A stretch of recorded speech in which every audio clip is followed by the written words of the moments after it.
Hello po. Hello po sa inyong lahat. Isang magandang umaga po sa inyong lahat.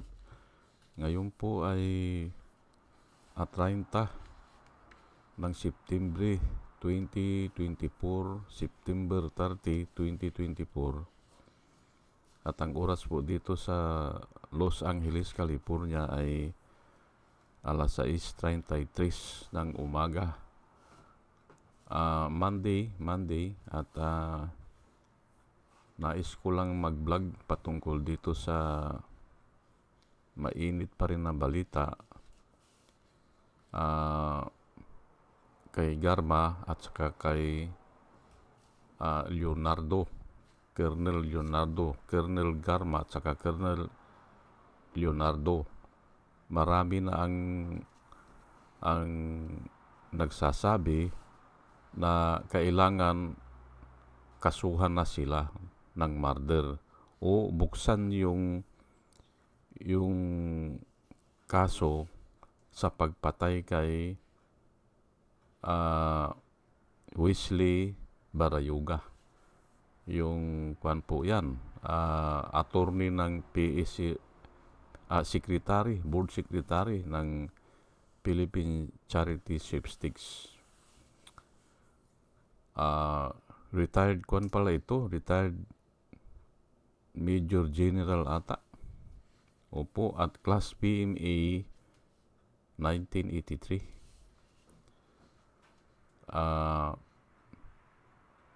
At napakasimpleng tao. Yan po ang nababalitaan natin. Ang title ko po ngayon, mga kababayan, mga minamahal, ay Garma and Leonardo should be charged of murder. Opo. At yan po ang papatunayan ko. Bakit ko sinasabi yan? Biblia po ang gagamitin ko. Opo. At ito rin ang isinasagot ko noon matagal na doon sa comment section ng Philippine Daily Inquirer. Opo. Ito ang mga verse na isinasagot ko patungkol dyan sa pagpatay na mayroong mga mastermind o may nagsugo. May pumapatay kasi na lang yung sila talaga ang gustong pumatay. Pero ito, iba kasi ito may nagsugo Opo. O mayroong mastermind. Yan po ang tatalakayin ko ngayon, mga kababayan, mga minamahal, para maintindihan po natin, opo, o para magkaroon tayo ng idea o kaunting idea na talagang kinukonfirm ng Biblia. Opo. Ulitin ko, ang topic ko ngayon ay Garma at saka si Leonardo, Colonel po ito, parehas na Colonel, ay kailangang kasuhan ng murder.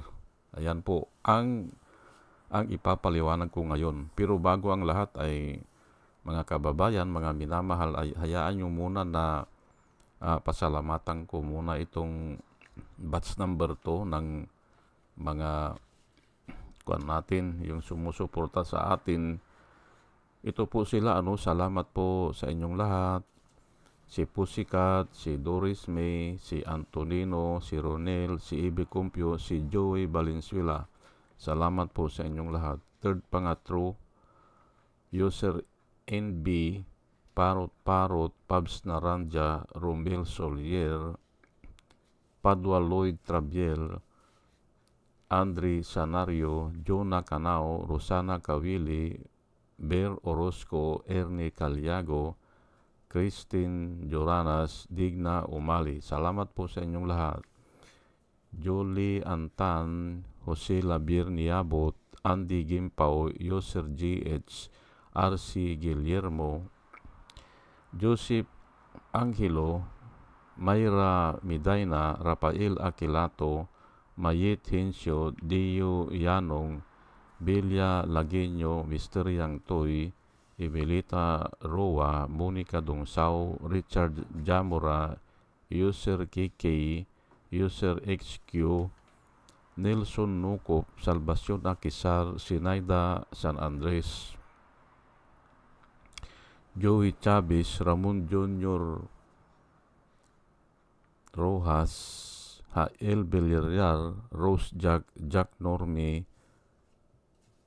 Arnel Araujo, Vicente Tablani, Sweet Potato, Coco Goed, Orly Nunez, Estrella Rumbano, Arian Mendoza, Nieves Olaviris, Aldrin Impalmado, Malaya Mendoza, Rolando Dordas, Mir Cabrera, Rolando Oliver Mamon ng Lapas Iloilo, Ana Marie Aldisimo, Eli Casli, Marias Rivera, Marudaan, Manuel Diwa, Arvin Silot, Mila Coamag, Chicken Farmer TV, Online Piccolo, at saka yung pinakahuli, si Trico Moob React. Ayan po, salamat po sa inyong lahat.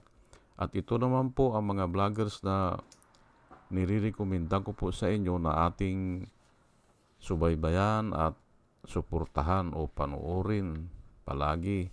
Ito po sila, si Michael Apasible Bulletin, Attorney Enzo Ricto, Bunyog Pagkakaisa, Vlogcaster Armandin, Engineer Tutong Kausing, Aling Marie, Mr. Sa Totoo Lang To, Christian Isguera, PMTGR Vloggers, The Action Man, Roy Japan Tours, Divina Apostol, CG Pichay, Kapihan ni Art Tatago, Demjus Journey, Kakamping, Ang Batas with Attorney Claire Castro, at saka si Kawaldi Carbonil.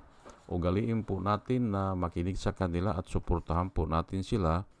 Nakikita ko kasi na sila ay nagbablog para po sa bayan. Opo, at sige po at tuloy-tuloy na po tayo sa ating topic ngayon. Ang topic natin ngayon ay ito nga, si Garma, Lieutenant Colonel Garma at saka Colonel Leonardo, kailangang kasuhan na ito ng murder. Opo, at ito po ang verse na babanggitin ko po sa inyo, John 13:15 hanggang 17.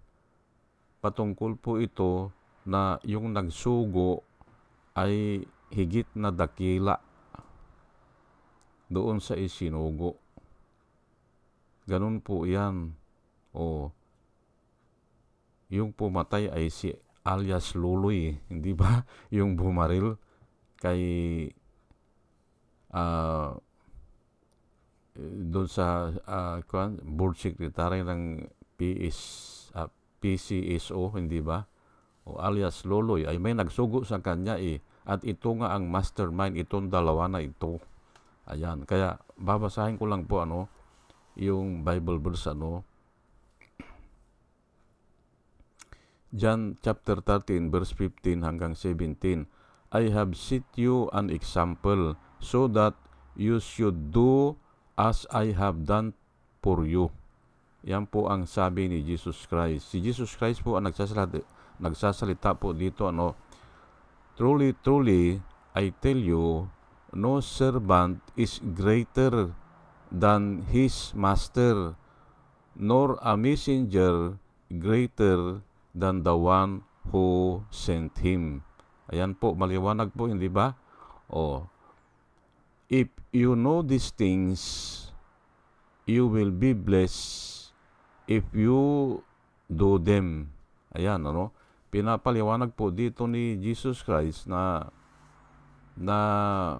mas sigit na dakila sa Tagalog natin, version ng Tagalog ay mas sigit na dakila ang nagsugo kisa doon sa isinugo. ay ayan nga, hindi ba? O, isinugo na pumatay ay nangyari. Ay dapat kasuhan yung nagsugo. Ito nga at lumalabas si Garma at saka si Leonardo ang pinagmulan. Ay walang natin kung mayroon pang mas mataas na tao dyan o mayroon pang ibang tao na konektado dyan. Hindi natin alam. Pero lalabas din siguro yan sa bandang huli ang katotohanan. Ngayon ay ito rin sa John 19 para makasigurado po tayo na talagang higit na dakila ang nagsugo Opo. Sa John 19 naman po verse 10 hanggang 12, ito po ang nasusulat. Si Jesus Christ din po ang nagsalita nito at binigyan na ng diin na yung tao na nagpakulong sa kanya o nagpahuli sa kanya ay may mas malaking kasalanan. Ayan po ang sinabi niya dito at babasahin po natin para maintindihan natin So Pilate said to him, "Do you refuse to speak to me or to speak to me? Do you not know that I have the authority to release you and authority to crucify you?" Ayun. Yun ang tinatanong niya kay Jesus Christ. Bakit ayaw mo magsalita? Kasi paulit-ulit na lang kasi yung tanong Kaya kung minsan si Jesus Christ, hindi na niya sinasagot. Opo. Ngayon, tinanong siya ni Pilato, "Why do you refuse to speak to me?" Sabi niya, "Do you not know that I have the power to crucify you and I have the power to release you?"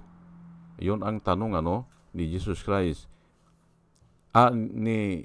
Ni Pilato kay Jesus Christ. Jesus answered sa verse 11 po "You would have no authority over me if it were not given to you from above."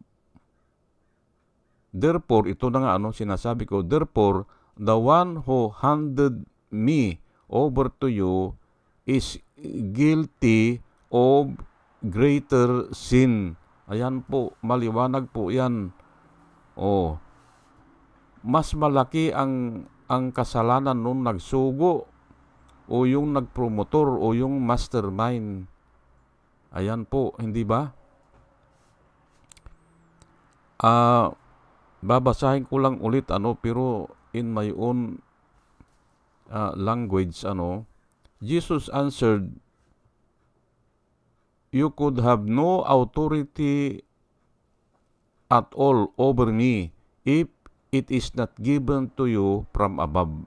Yun po Hindi ba yun ang sabi ni Jesus Christ Therefore, the one who handed me over to you is guilty of greater sin. Maliwanag po yan.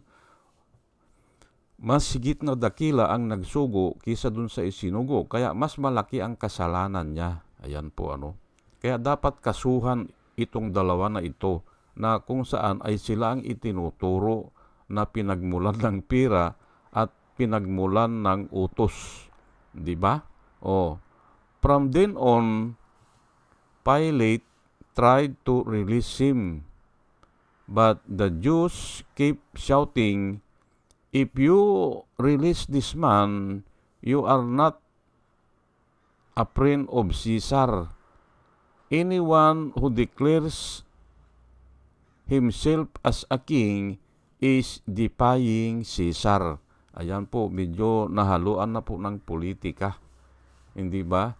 Yung paglilitis kay Jesus Christ. Hinaluan na kasi ng politika. Na sila daw ay iisa lang ang king nila, si Caesar nga. Ngayon, kung ina-accept nila na ito si Jesus Christ ay king, ay you are not a friend of Caesar. anyone who declares himself a king, ayun nga, ay nasa hula po yan Si Jesus Christ ay King of Kings and Lord of Lords. Pero sa hinaharap pa po yan. Hindi pa ngayon o hindi pa noon ay nagkakamali sila, hindi ba? Hula lang naman yun Kaya, yung nga nangyari, na-crucify si Jesus Christ. Ngayon ay, alam nyo mga kababayan, mga minamahal, ay katulad ng parati kong sinasabi dito, hindi na po ako nagtataka kung may ganyang mga tao o kung ganyan ang nangyayari. Hindi na po ako nagtataka. Kasi nga, ang tao po ay alipin ng kasalanan. Hindi po makakaalis dyan. Opo, maliban na ikaw ay kahabagan ni Jesus Christ, maliban na ikaw ay makakuha ng favor sa Kanya, ay mahirap Mahirap kang makaalis dyan sa slavery of sin. Ayan po 1 John 3 verse 2 hanggang 4, babasahin ko lang po at marami tayong mahahagip dito. Pati yung sinasabi po ni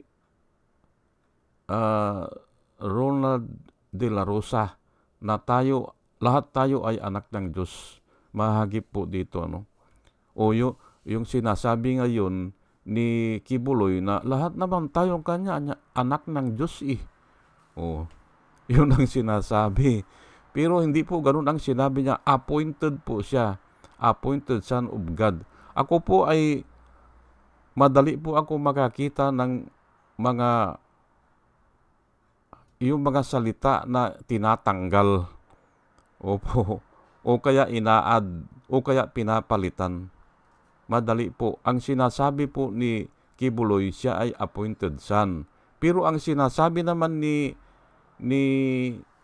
Ronald de la Rosa, tayo ay anak ng Diyos. Lahat tayo, sabi niya. Magkaiba po yung appointed.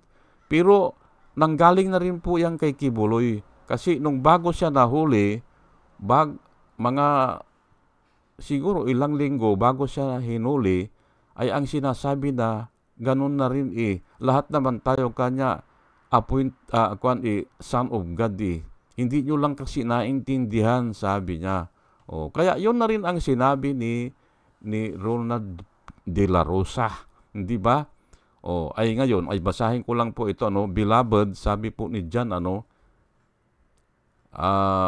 we are now children of God. Now ang sinasabi niya we are now children of God. Ay sino ba ang kinakausap niya dito?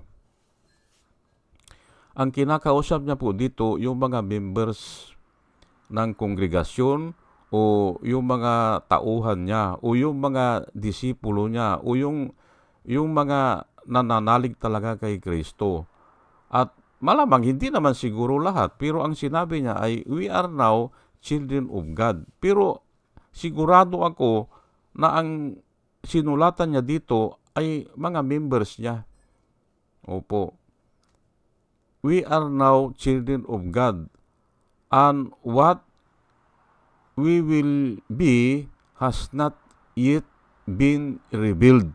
Hindi pa nga Hindi pa nga na-reveal talaga kung ano ang kahihinatnan natin. Hindi pa.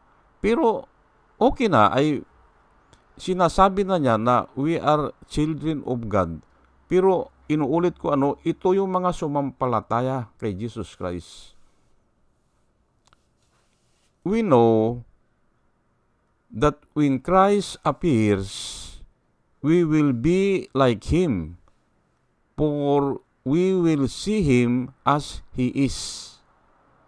Ayan po. Kaya sigurado ako na ito ay mananampalataya. We know that when Jesus Christ appears, we will be like Him, for we will see Him as He is. makikita natin siya na kung ano siya, pero tayo ay magiging kaparehas niya. Ganun po yan. Yung glorified body yan eh. Pero hindi ko na tatalakayin dito. And everyone who has this hope in Him purifies himself just as Christ is pure. Matindi po ito. Lahat ng tao na umaasa, lahat ng tao na naniniwala o ang hope ay naandong kay Kristo na tayo ay ipupurify niya o magiging katulad niya tayo sa appearance, ay magpapakabuti o magpapaka-pure because Jesus Christ is pure. Yun po ang nakasulat dito eh. Ngayon, ang tanong ko po dito sa mga pumapatay na tao na ito ay wala naman sila atang paniniwala na ganun eh. Kaya pumapatay sila yan. Kaya dapat sila kasuhan yan kasi tuloy-tuloy po yan eh. Opo, tuloy-tuloy po yan.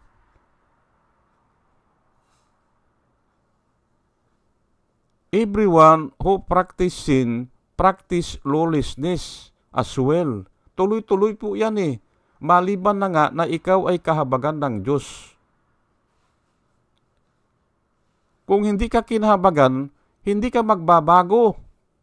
Opo, pero subukan nyo rin po na baguhin o obserbahan, Obserbahan yung mga tao na ganyan. Obserbahan po natin sila. Pero ako, sigurado ako, sinabi ni Jesus Christ, for without me, you can do nothing. Ayan po eh, hindi ba? Wala kang magagawa. Oh. Of course, magsisikap ka siguro o pagsisikapan mo yan, pero pag hindi nahabag sa'yo, ay wala din. Ganun po yan. Kaya nga mayroon talagang ganyan na pumapatay. Opo. Kasi nga wala silang hope eh. Anyone who has this hope, ano ba yung hope na yan?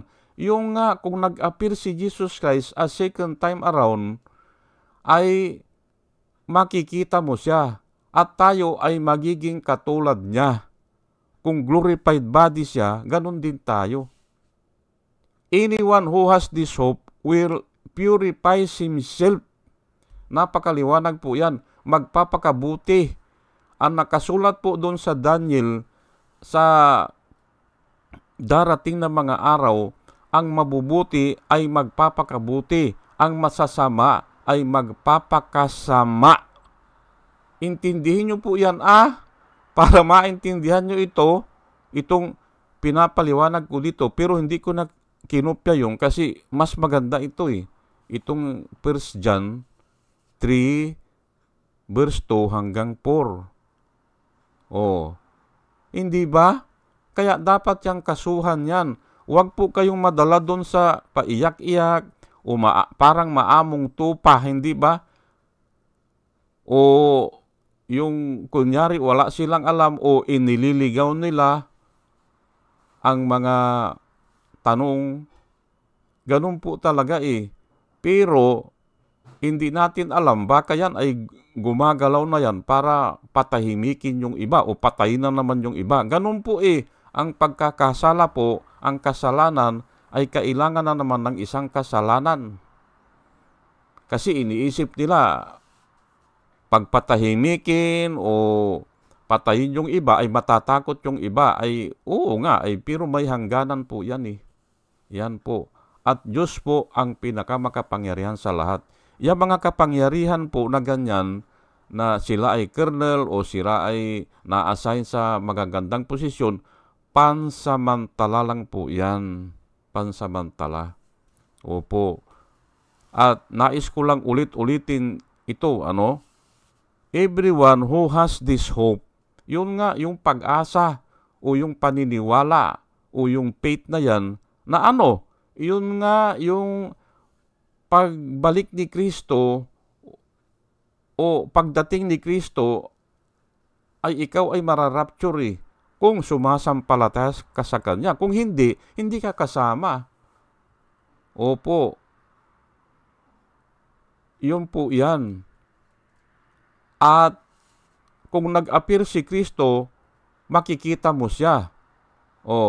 At kung ano yung status niya, ganun ka na rin. Kasi iaangat ka na o kaya ay magsasama-sama na yung mga iniligtas niya doon sa kaharian niya. Ayun, kaya kung ano yung appearance niya, ganun ka na rin.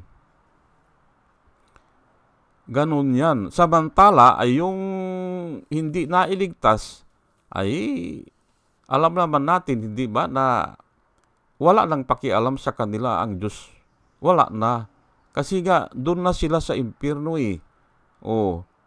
At ang definition po ng impyerno, ay ako po ay hindi ako masyadong nagdi-define ng impyerno na kumukulong langis o nagbabagang apoy hindi po Hindi ganun ang definition Kasi physical po yan Ang definition ko po ng impyerno na nasa Biblia naman ay is a place wherein there is no God. Yan po ang definition na nasa Biblia po yan. Hindi na pakikialaman yan kung ano man ang mangyari doon. Kung ay torment po lahat ng naan doon, torment, natutorment. Yan po ang definition ng Biblia. Natutorment. Ay dito nga lang natutorment na tayo dito dahil dyan sa patayan po bakit hindi nahuhuli? Bakit walang hustisya? Hindi ba humihiling tayo ng hustisya? Natutorment na tayo. Ay mas lalo na doon po sa impyerno. Kasi wala na talagang hustisya doon hindi na pakialaman ng Diyos. Hindi na Kaya ay bahala na sila doon. Kung alipinin sila doon wala na talaga. Ganun po yan. Is a place of torment. Ayan po. Pinapaliwanag ko lang po sa inyo para mas maintindihan natin na dapat ay kasuhan na yan. Yan si Garma at saka si Leonardo. Para hindi na sila makapaminsala pa. Kasi tuloy-tuloy po yan At palagay ko wala silang hope kay Jesus Christ. Wala silang pananampalataya. Ang alam lang nila ay salapi. Ayan po ang ginidiyos nila ay salapi. Ayan, kung marami silang salapi, ang akala nila makapangyarihan sila. Ang nakakalimutan nila, ang kapangyarihan o power and authority belongs to God. Yan po. Pinapahiram lang yan. Pansamantala lang. Pansamantala lang yan. Yan nga yung sinasabi sa Romans 13